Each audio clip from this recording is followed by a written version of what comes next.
For the last year, we've heard so much speculation about who will be in The Expendables 3 that it's hard to know what we're going to talk about now that the speculation is over. In an official press release from Lionsgate, the studio has announced production on Expendables 3 is now underway, and they gave us a full cast rundown as well.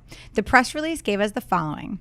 The Expendables 3 will feature Sylvester Stallone, Jason Statham, Jet Li, Dolph Lundgren, Randy Couture, Terry Crews, and Arnold Schwarzenegger returning to their roles from the first two films, with Wesley Snipes, Antonio Banderas, Mel Gibson, and Harrison Ford joining the all-star cast, along with Kellen Lutz, MMA star Ronda Rousey, welterweight boxing champion Victor Ortiz, and Glenn Powell. In The Expendables 3, Barney, played by Stallone, Christmas, played by Statham, and the rest of the team comes face-to-face with Conrad Stonebanks, played by Gibson, who years ago co-founded The Expendables with Barney.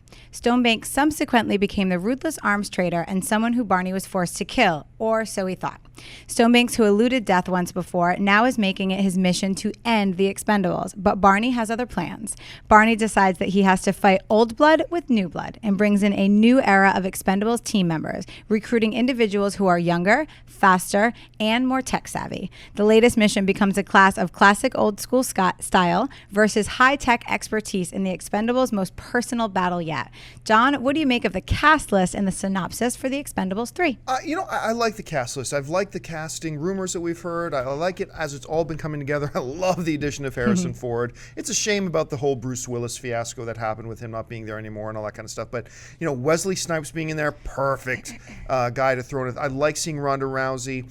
Kellen Lutz is an interesting choice to be in there as well. What is really jumping out to me are the names that are missing. Jackie Chan, number one, because we heard, Stallone was tweeting that he's going to get him and Jackie Chan, and I guess last minute they just couldn't make the scheduling work. Because I know Chan had been mentioning there were some other things he was trying to work around his schedule to do it.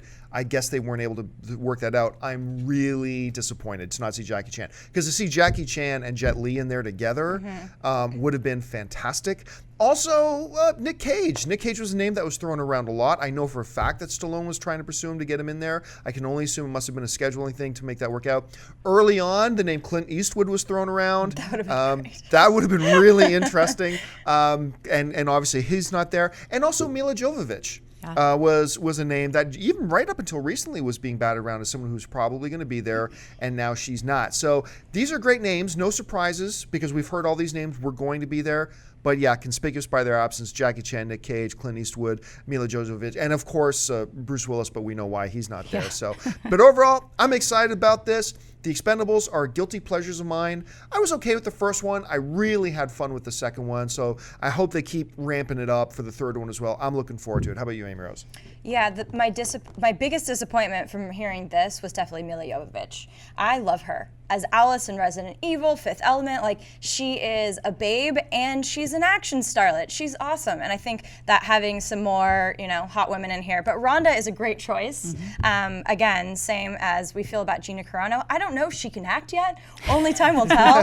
But she is a badass and she's beautiful, so definitely a good addition. I'm also upset, especially Nicolas Cage, for the men that are missing, because I just love him. I love him. I think he would have been a quirky, fun addition to an already great return of all these action stars. So it would have been fun, but the synopsis doesn't matter that much to me because, again, I'm not seeing this because I think it's going to be the most incredible plot. I'm seeing this because it's a fun popcorn blockbuster flick, great action, fun chemistry between all these old stars we love so much, and Stallone's great. And I'm really excited about Mel Gibson being the villain. Mad Max, getting him up in there is going to be great, and as an actor, not taking apart all his other, controversies surrounding him, as an actor, he's very talented, and I really like him. And I think he'll be a really good antagonist for the film. So it's going to be fun. I'm looking forward to it. Yeah, and we've talked about this before, Amy Rose, is that this film has the potential. Notice I'm using the word potential. I'm not saying this is going to happen. I'm saying it has the potential.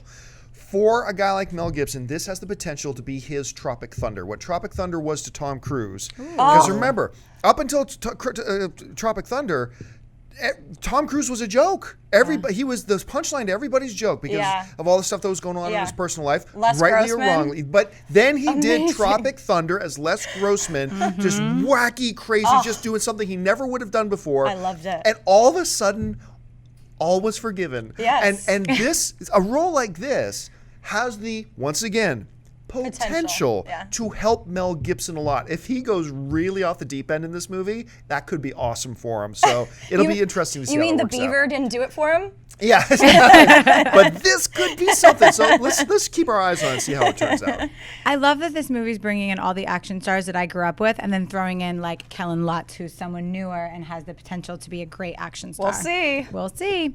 If you like this video, be sure to give it a thumbs up and don't forget to subscribe to AMC Movie News on YouTube. It's free and a great way to stay updated with all the latest movie news and check out our daily show, AMC Movie Talk. Also, don't forget to check us out on Facebook and Twitter to stay in the loop for our special prizes, giveaways, and contests.